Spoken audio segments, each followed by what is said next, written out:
DJ Rajendra बाबू। ओए होए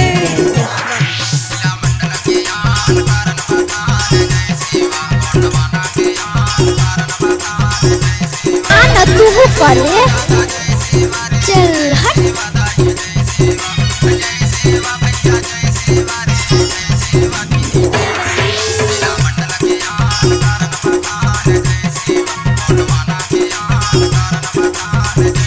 डीजे राजेश का मिक्स की हुई।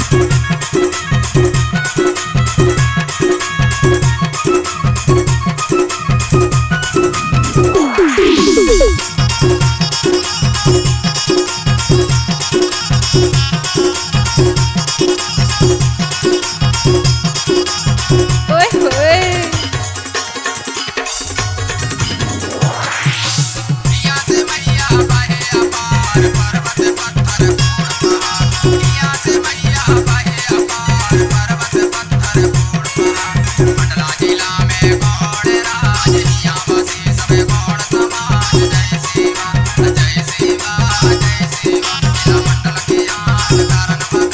डीजे राजेंद्र बाबू घुरी टोला वाले, विकास खंड, जिला मंडला वाले।